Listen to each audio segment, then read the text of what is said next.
Okay. So, all right. I have another. Basically, I just kind of spend my time searching for practice FRQs that we could do together.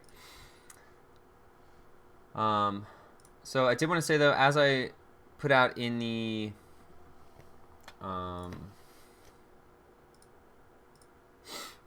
what's it called? Schoology. Right, on the Schoology, then what the heck am I saying? Today you're supposed to have access to the AP demo. All right, and as a reminder, you should be able to access that from, but just as a reminder, that is cb.org/AP demo. Okay, go to that, check it out, practice with whatever device it is you want to use, whether that's your computer or your phone. See what it looks like on your phone. Again, I assume that you'll be taking pictures with your phone of your work to then upload it. So do you want to just upload it straight to your phone? Are you able to quickly and efficiently and without any issues take a picture with your phone, transfer that to your computer somehow, whether that's through email or Google Drive or whatever? Are you able to do that and then efficiently download it, save it to your computer, and then upload that to the AP website? Okay, so I think you should be able to practice that on there. You also should have gotten an email or a notification of some kind confirming that you were signed up for the AP test. Now, again, depending on what your email settings are, maybe you didn't get the email, but you should still be able to see that somewhere when you log into My AP. Can anyone confirm either receiving the email or that you've logged in and seen that on the My AP? Not sure if anybody's even here.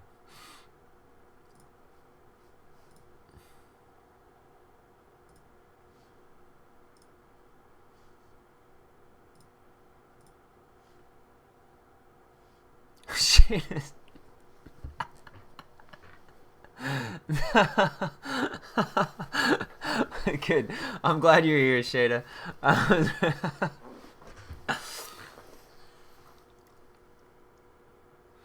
have a question about the AP coordinator meeting. I have an invite for a separate time for AP US History. I may have missed the explanation, but are both mandatory, or we do just... I assume it'll be a lot of overlapping information.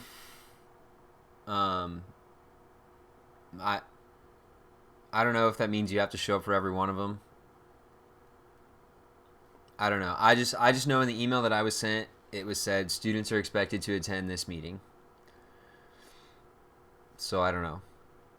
But from what I heard, it should be pretty short, like 15, 20 minutes. So I imagine they just want to make sure they're connecting and, distributing information that they need to everybody. And it'll probably be stuff that you mostly heard from me anyways, unless there's, something I miss, which we all know that freaking happens. Good morning, Hayden. But maybe you ask, like, in whatever the first meeting is that you go to, whether that's the one tomorrow or if there's a different one that you go to before that, you might just want to ask, hey, I'm also taking these other AP tests. Do I need to show up for this meeting for that too? Because Adrian Singletary, the one who's running the meetings for Park Hill High School, he would be able to tell you better than I would on, are the meetings different or is it, I don't know. But again, so check out the demo, go through it, practice. I think it gives you like a little mini timer and stuff. So you can kind of practice going through the motions of things. Additionally, let me pull up. Whoa.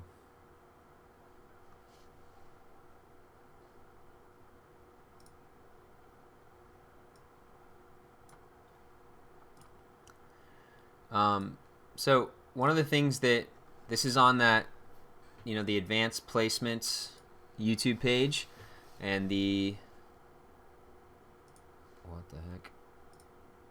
AP Calculus BC playlist.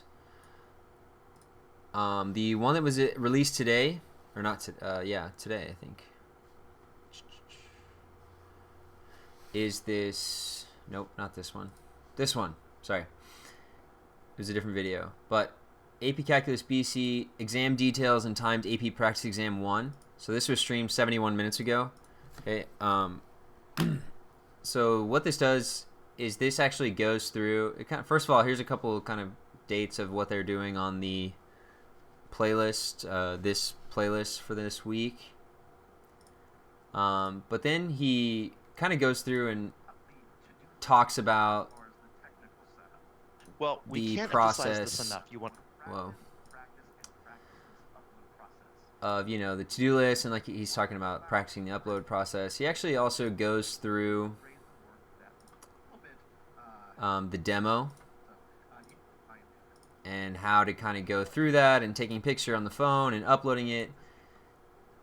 This is like actually logging in and going through the AP demo, all right, which is what you guys will have to do for the demo and on exam day, and shows you kind of what it's going to look like when you have to attach your response or attach photos. See, there's a timer down here.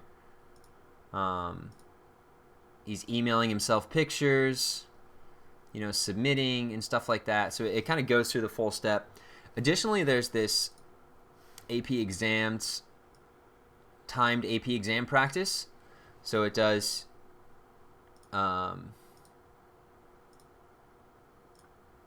like an FRQ timed exam, like 20 minutes to complete it. Okay, and it's just sets a timer. So kind of a good practice, right? You'll see, let's see, where's the playlist? Oh. Here's that playlist. The rest of the videos that are today, or not today, but for the rest of this week. So there's timed exam practice number 1, some exam tips for tomorrow's video, which is like supposed to be like lists of like common misconceptions and things that people mess up commonly. That would be an excellent resource. Timed AP exam practice number 2, timed AP exam practice number 3, some final exam tips on Friday, right? And of course, all of these videos before, all right, especially videos that have like AP FRQ problem types, FRQ, or also just things in general, right? Connecting AB to BC, fundamental theorem of calculus, differentiation integration, FRQ practice, all right. I sincerely hope you guys are using this resource, especially like these timed exam practices. Well, I mean, especially any of these FRQs. Again, this stuff is put out by AP College Board, right? They are the ones that make the test, and they're putting out practice. You should absolutely be looking at those practices to help supplement. Okay. I'm sure there's some crossover in the thing. There's some crossover in the things that we do and some of the things that we do, but I try to find stuff that's slightly different, whether that's previous exam FRQs or other, kind of mock exam type things, just because this stuff's already on here, right? I'm assuming you guys already have access to this stuff, so I don't want to just copy and make another video of me doing these exact same problems. Okay, now again, there are some overlaps. Like I think this putting it all together video, they do part of it. We're going to do this in class for the rest of the week. There's like 4 questions. They go through BC0 and BC1, so we'll do a bunch of that. But I cannot stress enough how important it is, if you're going to take an exam and if you have study guides to choose from, well, probably one of the better study guides you could choose is one that's made by the people who also make the exam, right? That would be ideal. Right? And then also I'm supplementing with just any stuff that I find that I, stuff that's in the FRQ setup that I think is useful. And it's just allowing you to see more and more stuff and being able to do more and more practice. But please be utilizing these. Also, highly recommend just doing the timed practice, go through. It puts the timer on the screen in these videos. Do the FRQ, it gives you, not that one. It gives you 20 minutes. Sit down, see what you can do in 20 minutes. And then same thing for tomorrow when they put out the timed AP practice number 2, and then after that when they put out timed AP practice number 3. See what you can do with these. Okay?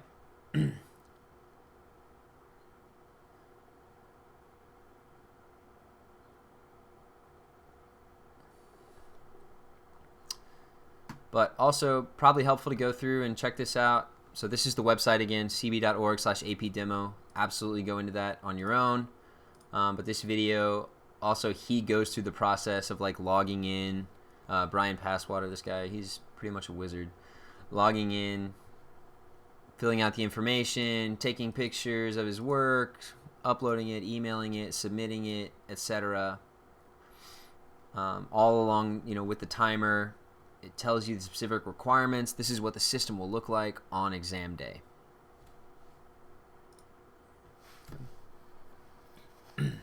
Okay. And again, check your emails.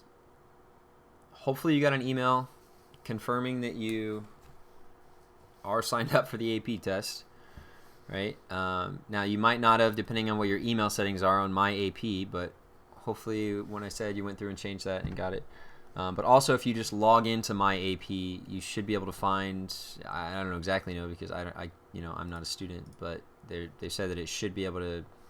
You should be able to see that you are also confirmed for being signed up for the AP exam. All right, so both of those things are available to you today. And if you could, if you have issues with that, let me know because I can reach out and try to ask people, hey, what does this look like, or where do kids find this? But hopefully you have access. Right, Shada, check your email, see if you got confirmation about the AP test.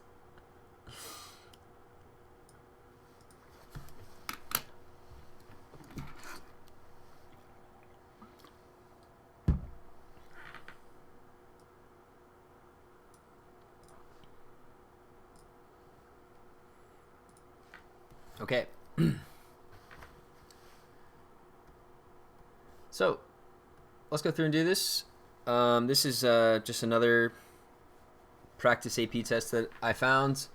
Here, the first question is like A through E, and then the second question we'll go through tomorrow. But did I mention that you should be doing the practice FRQs and the timed practices from the AP playlist on YouTube? I don't know if I mentioned that yet. You should be doing that. Okay. All right. The graph of the continuous function g, the derivative of the function f. Ooh, that's already super important. F is the derivative of g. No, sorry. G, the derivative of the function f. So, g is the derivative of f. So, g is f prime. Furthermore, g is twice differentiable on the interval 0 to 11. Except, ooh, that seems important, except at x equals 10. The graph of g has horizontal tangents when x equals 4, x equals 8. We can see that, right? That'd be a horizontal tangent line, a horizontal tangent line. Also, the area bounded by the graph of g and the x-axis on the interval 0 to 2 is 4. Ooh, okay. So, from 0 to 2, this area is 4. On the interval 2 to 6, the area is 3. Right, so I'm actually going to go ahead and throw a negative in there because I know that areas that are below the x-axis are negative. And the interval 6 to 10, the area is 2. So from here to here, area is 2. All right, this will be helpful probably. I have a lot of important information so far. So part A, find all x coordinates on the open interval 0 to 11 for which f has a local minimum. Okay, so when we're thinking about local mins or local maxes, we should probably be thinking, especially when I'm looking at a graph of something, first derivative test or second derivative test. Now, this is asking about f. We have the graph of g. I don't know why I just crossed it out. We have the graph of g. That means we have the graph of f prime. Okay, so think back to the first derivative test. How do we know where f has a local minimum? Well, that would be wherever the first derivative changes from, is it negative to positive or positive to negative? It should be negative to positive, because remember, a negative first derivative means it's decreasing, then it changes to positive, so that would mean that's where it's increasing. So decreasing and then increasing, that bottom point, wherever it changes, that will be a minimum. Okay, so let's look at our graph, and again, we have the graph of f prime. Where does it change from negative to positive? Okay, so I don't want to look at, oh, look, it's going down. No, I don't care about that. I care about positive and negative. So all this stuff is positive, and then it changes to negative. But positive to negative, so this is where a local max would be, but that's not what the question is asking for. The question is asking for a local min. So down here, the first derivative, right? This is the graph of g, which is f prime. So down here, it's negative, and then it changes to positive. So this point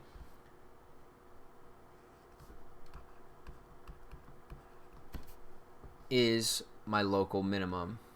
And I don't have another one. That's the only point of this graph where there's a continuous spot where it goes from negative to positive. Right, as I read it left to right. Again, over here at 2, it goes from positive to negative, so that would be a local max, but this question asks specifically for a local min. So, x equals 6. Right, justify your answer. Well, I already kind of wrote the explanation up here. The first derivative changes from negative to positive.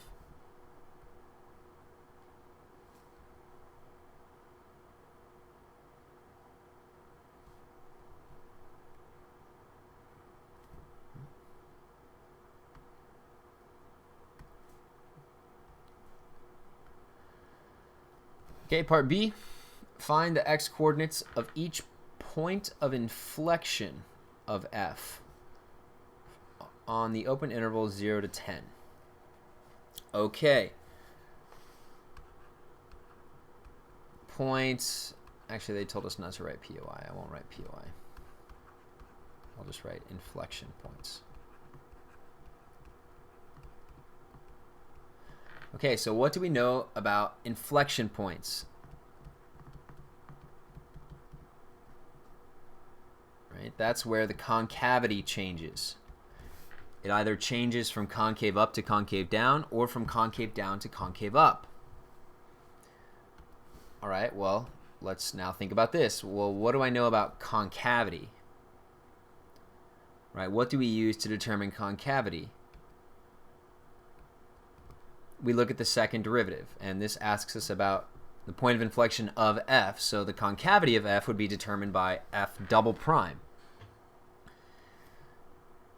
All right, well, remember, we already decided g is the same thing as f prime, so that means g prime is the same thing as f double prime.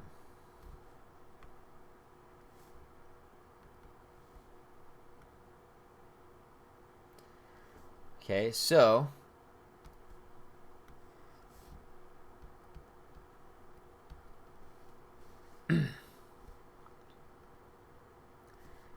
I want to look at where g prime changes from positive to negative or negative to positive. It doesn't matter. Both would be it's not like we're looking for a maximum or minimum.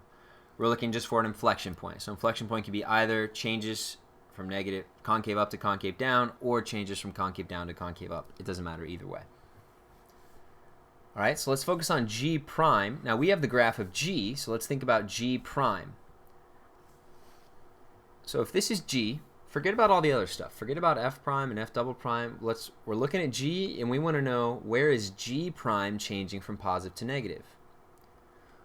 Well, if this is G, G prime would represent the slopes of the tangent lines, right? It would represent like increasing and decreasing.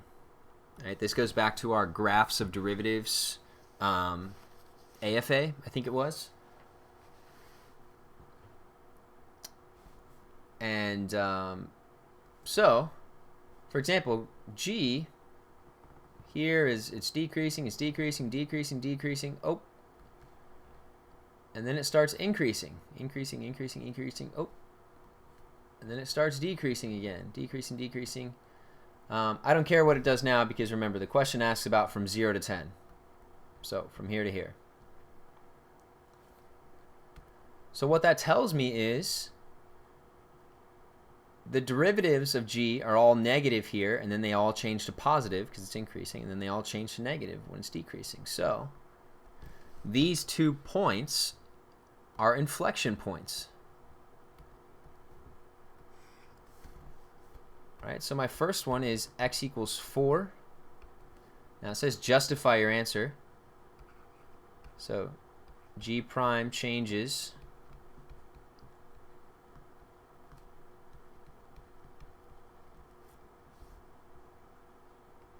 negative to positive. Another way you could say this is G changes from decreasing to increasing. Okay, note that these 2 sentences are exactly the same meaning. It's just 2 different ways of saying the same thing. G prime changes from negative to positive. That means the exact same thing as G changes from decreasing to increasing. Right? Because decreasing means G prime is negative. Increasing means G prime is positive. So we could write either one of these here should be sufficient explanation or justification, right? And then my other point, x equals 8, right? 8, yes, 8. G prime changes from positive to negative, or G changes from increasing to decreasing. Again, these 2 things mean the exact same thing. It just depends on how you want to write it.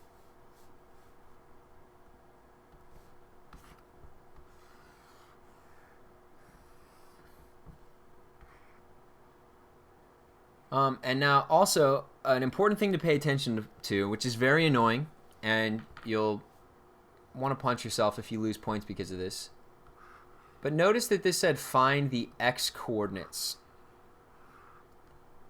That's why I only wrote x equals 4, x equals 8.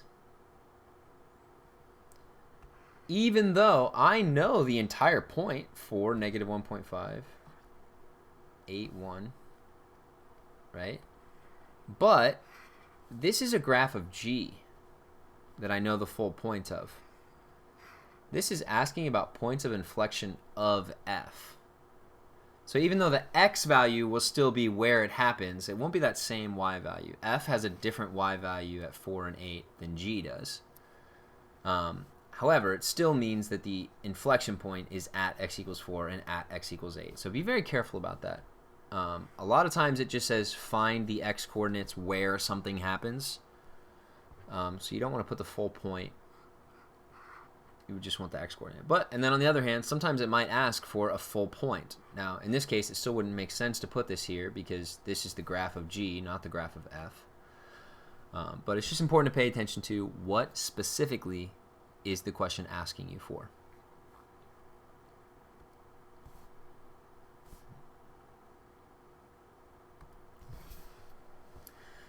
Okay, part C. Given that f of 2 is 5, okay, I have initial information, initial conditions. This is usually very important.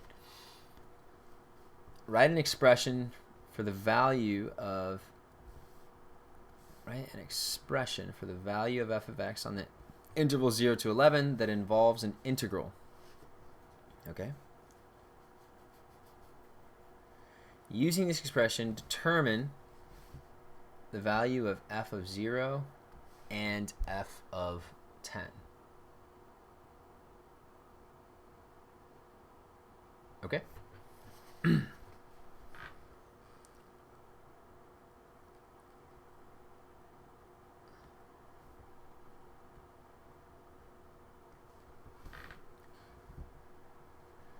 Okay, so write an expression for the value of f. So here's what we usually do in situations like this.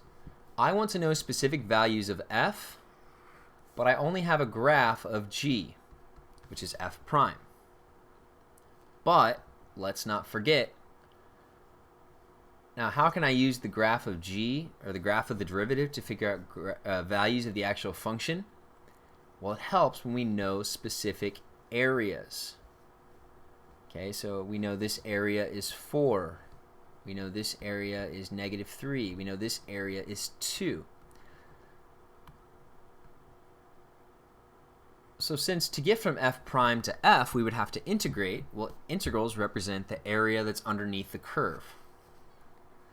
All right, so I can use these areas to figure out what the actual values are without even having an actual equation. All right. So typically what we do is we come up with some sort of function that looks like this, right? If I want to know from 0 to 2, or the f of 0 or f of 10, I always note that from the fundamental theorem of calculus,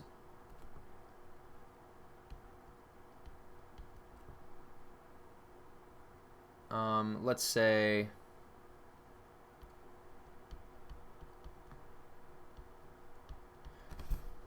that we have this, right? Remember,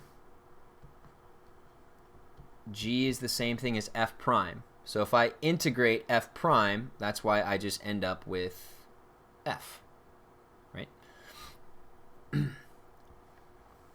Right, the antiderivative of g is f. All right, now if I want to solve for f of x, because we're trying to write an expression for f of x, well, I have f of x here. Now I just have to add f of 2 to both sides.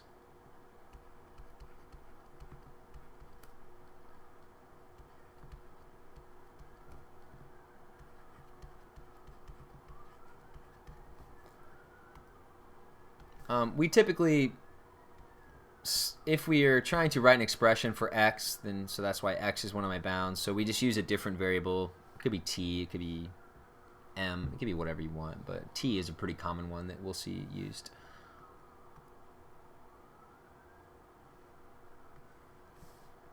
Okay, and then I'll go one step further, because f of 2, the problem tells me, is 5, right? So I'll go ahead and plug in 5.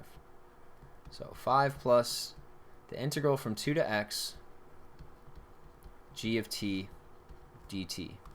So here's my first answer. This question asked me a lot of things, but first it asked me, write an expression for f of x. Right? And it says specifically that involves an integral. Well, that's great, because I made an expression that involves an integral. Right, I'm integrating g to figure out f, because f is the antiderivative of g. All right, now that I have the expression, it just says use it. So figure out f of 0, figure out f of 10. All right, great. So let's figure out f of 0. So I have basically I just have an equation I'm going to use here. So 5 plus 2 to 0 g of t dt. Now, we had problems like this last time. where my bounds go from 2 to 0. That kind of freaks me out. I don't really like that. I like when the lower number is the bottom bound and the larger number is the upper bound. So we can switch those. So we'll say 0 to 2 instead of 2 to 0. But what that does is introduces a negative sign. So 5 minus the integral of 0 to 2, from 0 to 2 of g of t dt.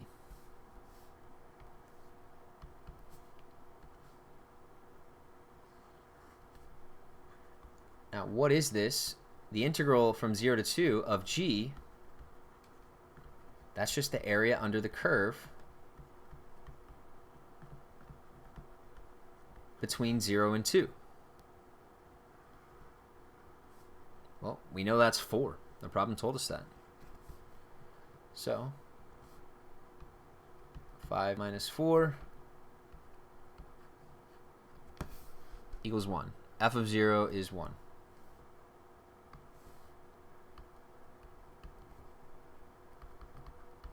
So I'll go ahead and write the full thing down there just to be explicitly clear.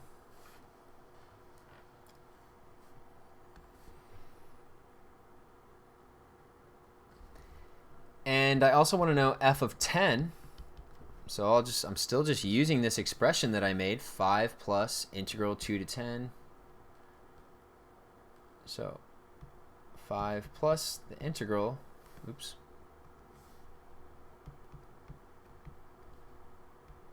2 to 10 g of t dt. 2 to 10, I don't need to switch those bounds because it's just a normal, the lower bound is on bottom, or the smallest bound is the lower bound, the largest value is the upper bound, so I like that.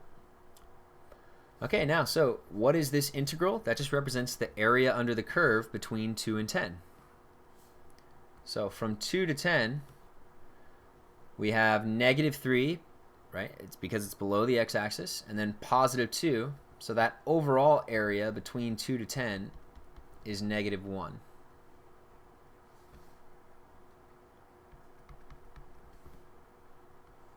So 5 plus negative 1,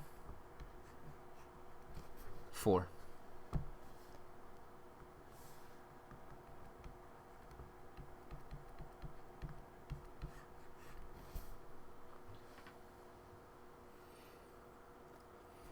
Right, so it asked me for 3 specific things here in this one part. So it's kind of a lot going on.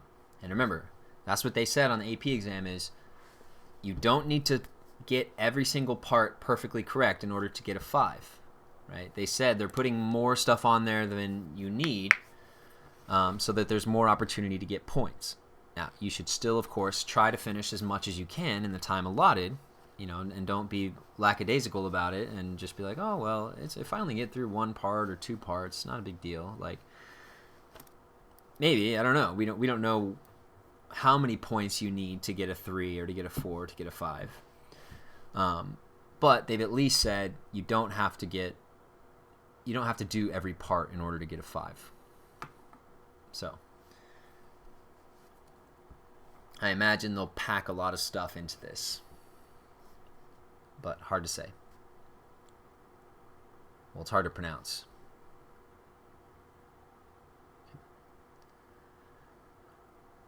Hopefully you feel comfortable with building these expressions with the integrals. Whenever we know certain areas, or we calculate certain areas using triangles or semicircle or whatever, and using those areas to then figure out a specific value.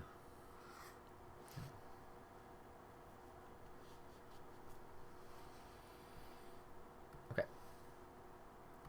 Part D. Evaluate the limit as x goes to 8 of g of x minus 1 over 63 minus x squared plus e to the x minus 8. Okay.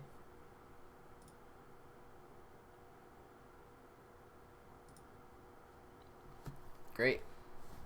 So we have a limit to do. What do we do if we're given a limit? Did I write this one? No, I did not. Why?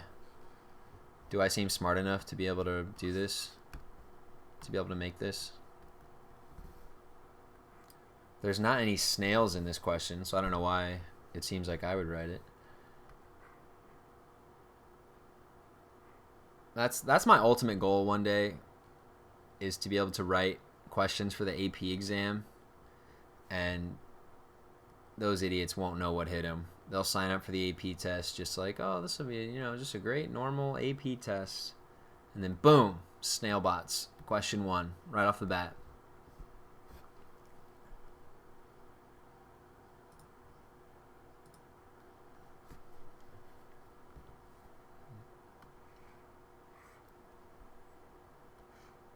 Wait a minute.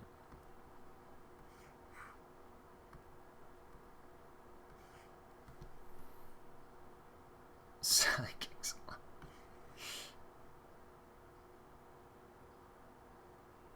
Whoa. What the heck? What happened down here? Why is everything doubled up?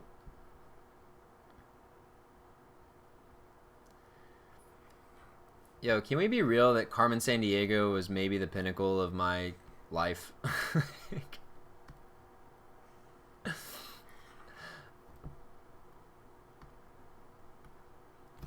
Actually, almost most definitely.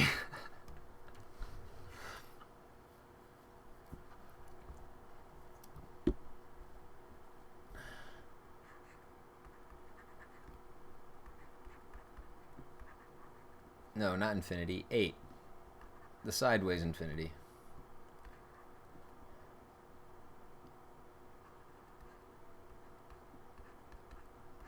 So I'm just going to copy this down.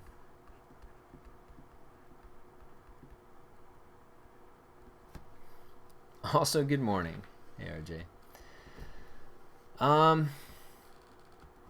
Well, if we have a limit, I imagine the first thing I try to do is just plug in 8 and see what happens. Okay. Now, I will do the numerator and denominator separately. Not infinity. I keep writing infinity. Oh my god. I can't do this.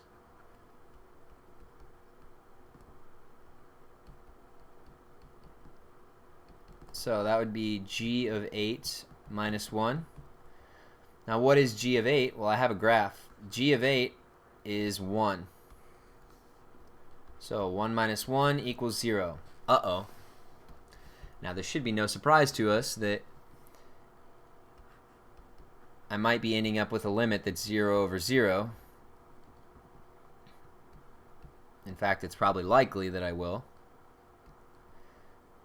So minus 8 squared, that's minus 64, plus e to the 8 minus 8, e to the 0. E to the 0 is 1. So that's also 0. So I end up with 0 over 0, which is an indeterminate form. Indeterminate form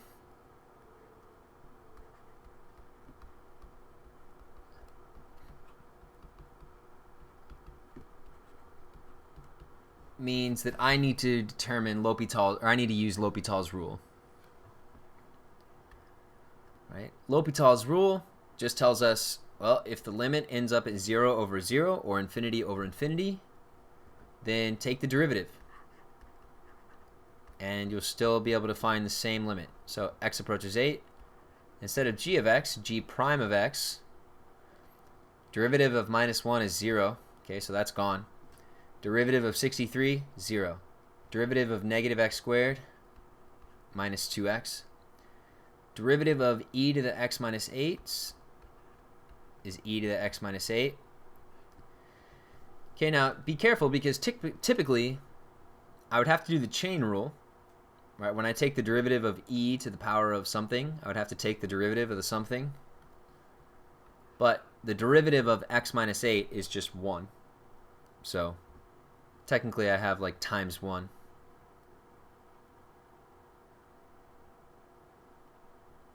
The Vosotros form of L'Hopital. Good lord.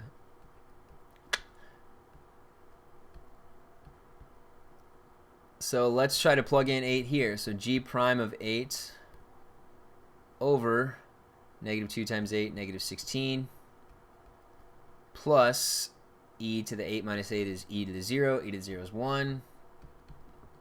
Negative 16 plus 1 is negative 15.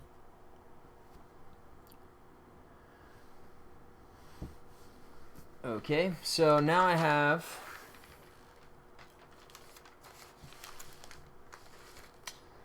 I have to figure out what is g prime of 8.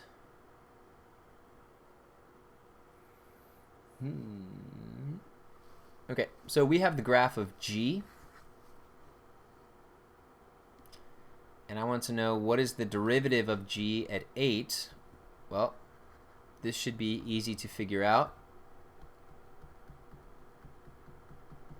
because we're already told, I mean, we can see, we don't even need to be told this, but it does tell us at x equals 8, g has a horizontal tangent. What's the slope of this line? 0.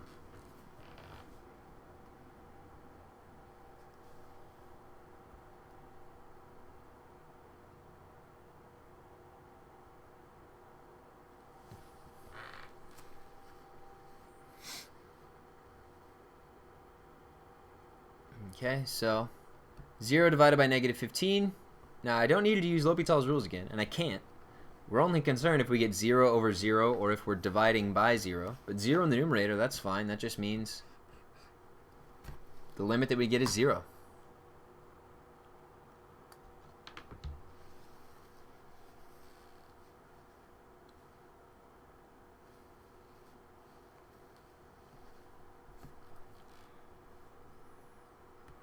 Okay, I don't think we need to do any justification or anything. Nope.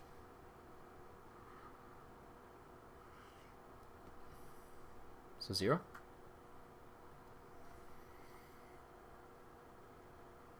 You guys hear that wind out there? Crazy. It's like a crazy thing.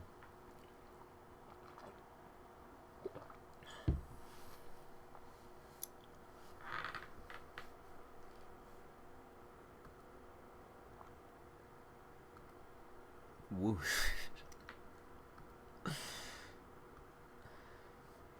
Okay. Let h of x equal g of x plus 3 of x, or plus 3x squared. Find the slope of the tangent line to the graph of h when x equals 4. Okay, slope of the tangent line. Oh, so it doesn't even say find the tangent line. It just says find the slope of the tangent line. Never mind. I was going to go a step further, but great. Okay, slope of the tangent line is just a fancy way of saying what? A derivative. So we want the derivative of h. So let's do that. H prime. All right, we got some stuff going on here.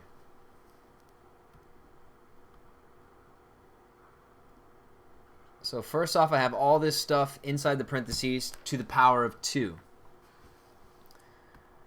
Okay, so first things first is that this is a chain rule, right? So just using power rule. So 2, bring down the 2. Stuff inside stays the same, g of x plus 3x. Subtract 1 from the exponent, so that's to the first. I don't need to write the 1 up there, but whatever. Now, I have to times that by the derivative of the inside, right? That's the chain rule portion. Okay, so what's the derivative of the inside? Derivative of g is g prime. Derivative of 3x is 3. So times g prime of x plus 3. Make sure that's all in parentheses together.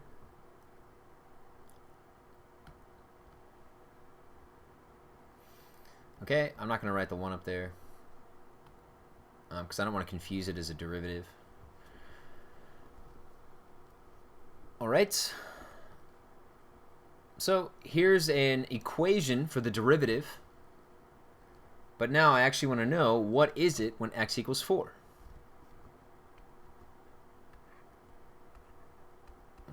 let's plug in 4.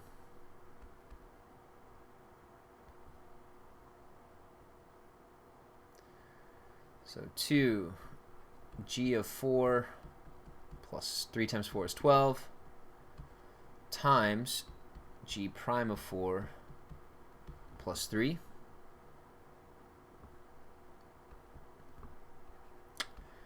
G of 4, what is g of 4? Negative 1.5. What? RJ, did you make this? What the hell is this? Negative 3 halves, that's more like it. Negative 3 halves plus 12 times g prime of 4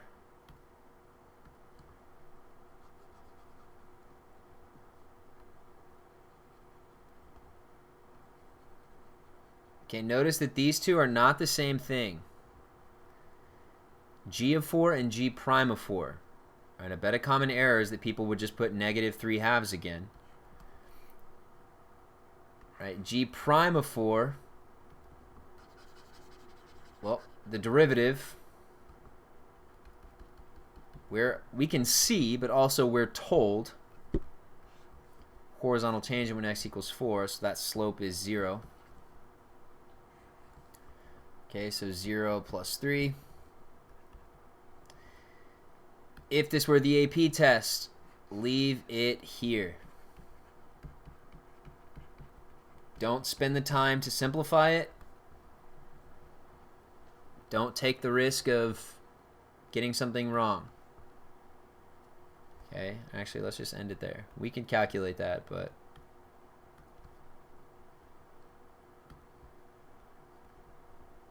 could we have done that? Did I forget to mention that in any other parts?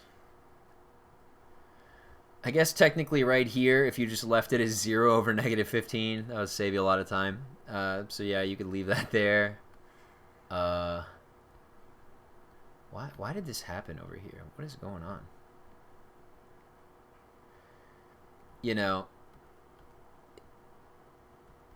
technically you could just leave it as 5 plus negative 1 instead of going through the issue of writing 4, or just leaving it as 5 minus 4. You know, that's reasonable. Nothing there. Nothing there.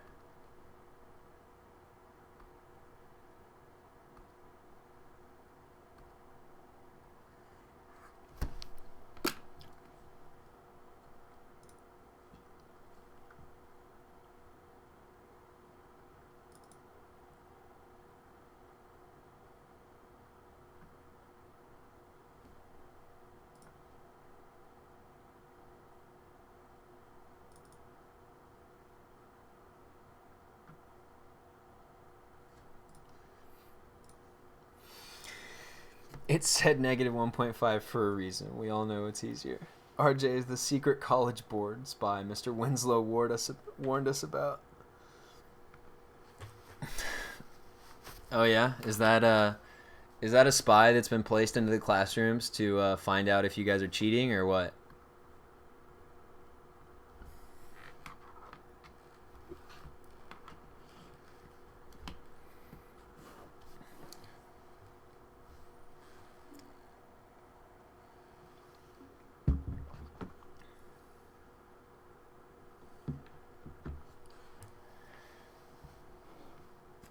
You know, that would be the ultimate move. I would respect College Board to no end if it turned out that one of you was not actually the student that you guys have all known for however many years you go back into middle school and elementary school, but rather that started as a child planted by the College Board in your 4th grade class to then grow up with you, so that you think it's just another normal student, but actually they work for College Board to determine if people are cheating on the AP test.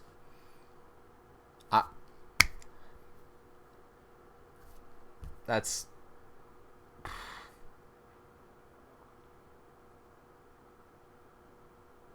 be the ultimate play.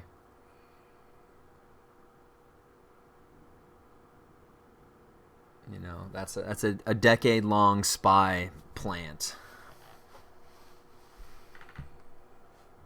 They sent him into the class and created coronavirus. Coronavirus was actually an elaborate plan to make it easier to tell if people are cheating on the test or not from home. This is all just an integrity test. That's what the coronavirus is.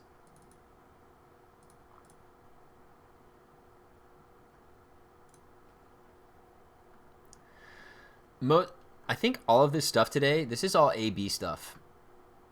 Right? L'Hopital's rule, chain rule, writing integral expressions,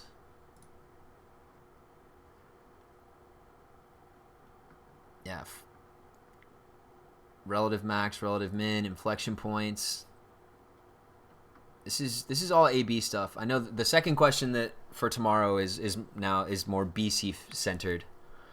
I don't know if that's what they're expecting.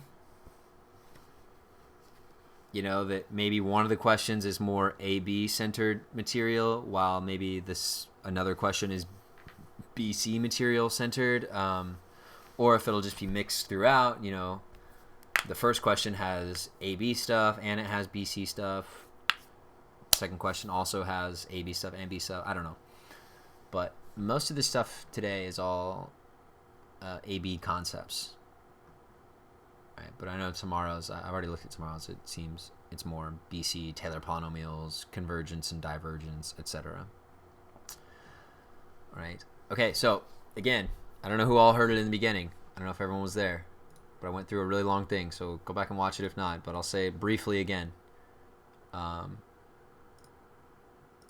Go into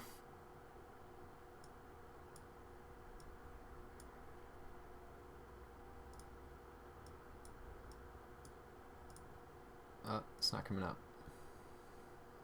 What the heck?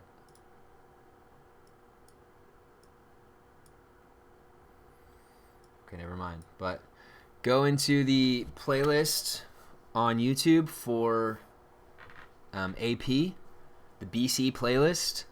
Today they posted a video of how to go through the demo. All right, you that are taking the test, you should be going through that demo. Reminder, that's cb.org/AP demo as shown right here. Make sure practice whatever your process is going to be. Are you just doing it on the computer? Are you just doing it on your phone?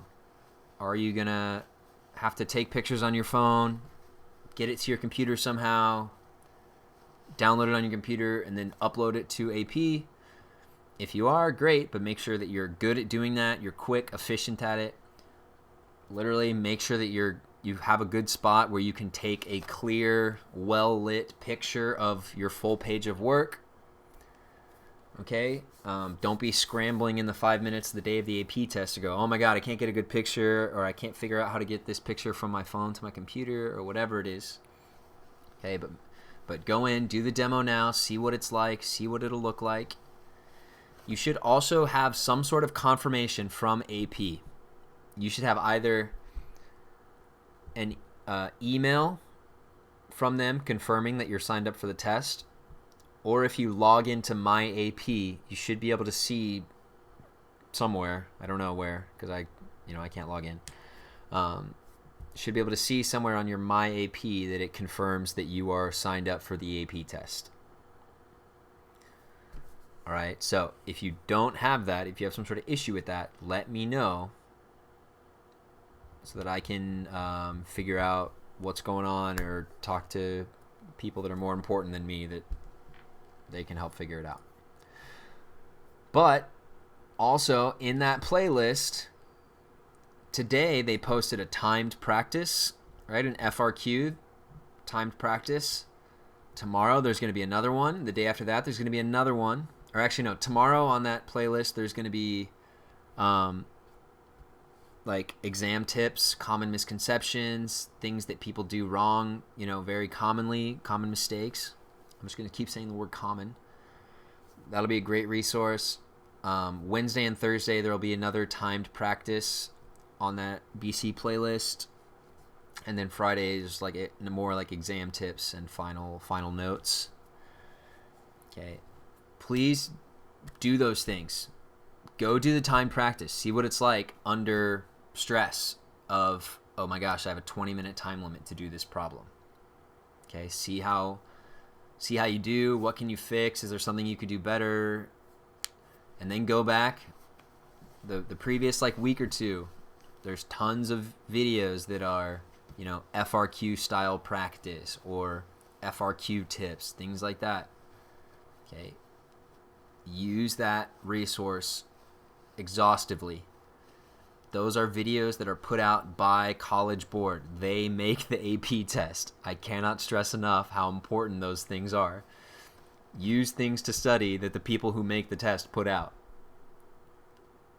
Right? That would be like if I was giving you guys a test in class, I was giving you a performance task, and you had the choice between should I use this study guide that Mr. Abundis gave me, or should I use this study guide that, Mrs. Lee made? Okay? So it's like, yeah, Mrs. Lee is a math teacher, but she's not the teacher for this class, right? She didn't make the test. Mr. Abundis still made the performance task, so I should probably use his study guide. Now, maybe Mrs. Lee's is still useful, right? Or, whoever it is. This is just a freaking analogy. But it's still useful. It's still good to practice. Don't let her hear you say that. Still good to use to practice. But the best, your best option is probably using resources that the company who makes the test is also putting out there. Okay, so do that stuff. Go watch those videos. I know that all those videos are like an hour long. Who cares? Right?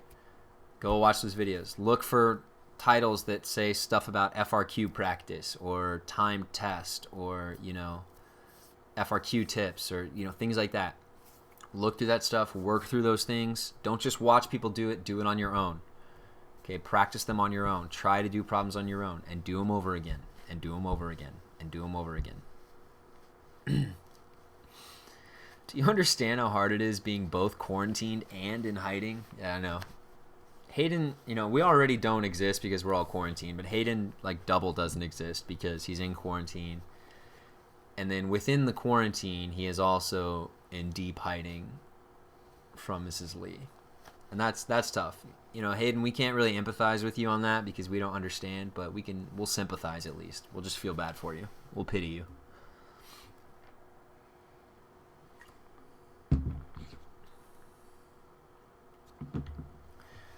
Park Hill High School students, I also sent you out that video, or not the video. I also sent out in the email this morning, there's a link to a Zoom conference tomorrow that I was just told from the AP coordinator at Park Hill High School, send this to your students. They're expected to show up.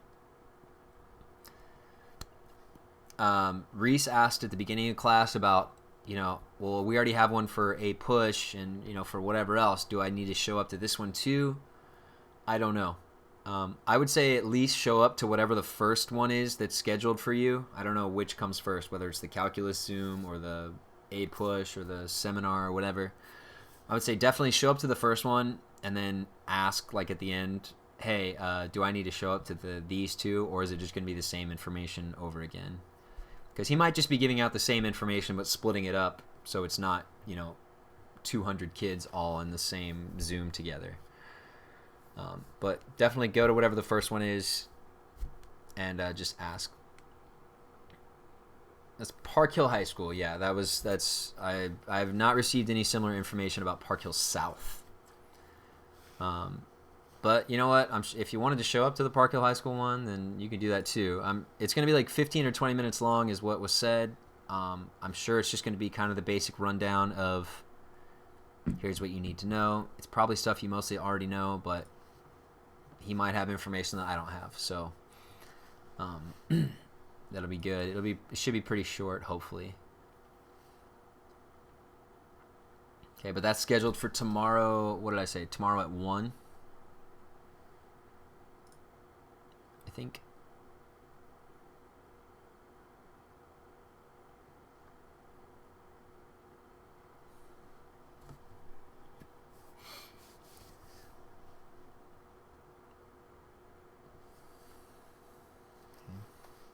All right, so you're studying, you're practicing your formulas, drilling those down, you're practicing FRQs, you're definitely watching videos and doing practice problems from the AP Calculus BC playlist on YouTube. You're doing tons of stuff because you're going to be ready. And you're going into the AP demo and practicing, making sure your devices work okay and everything, and the upload process. You can do that demo as many times as you want. So don't think like you're going to, you can just go in and do it as many times as you want. It doesn't matter. And you should have some sort of confirmation that you're taking the AP test, whether it's in your email or when you log into My AP. You should see a confirmation of some kind. Okay, that should have gone out today. So let me know if not, please, so we can figure out what's going on. All right. I went through my daily rant. I think that's all I have.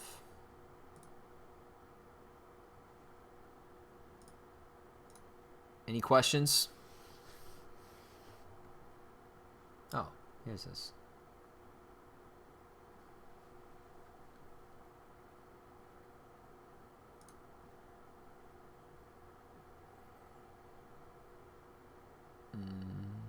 Again, this is the one I was talking about that went out this morning. It goes through the demo, shows how to go about it. Also, there's a timed practice 1. Tomorrow, exam tips. Wednesday, exam practice 2. Thursday, exam practice 3. Friday, final exam tips and best wishes.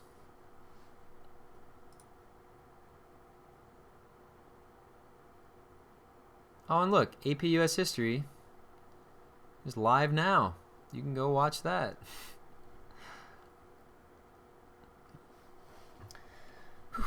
Okay. Let me know if you guys have any questions. Continue working on stuff. I believe in you. And I will see you back here tomorrow. We'll go through question 2 from this exam. All right.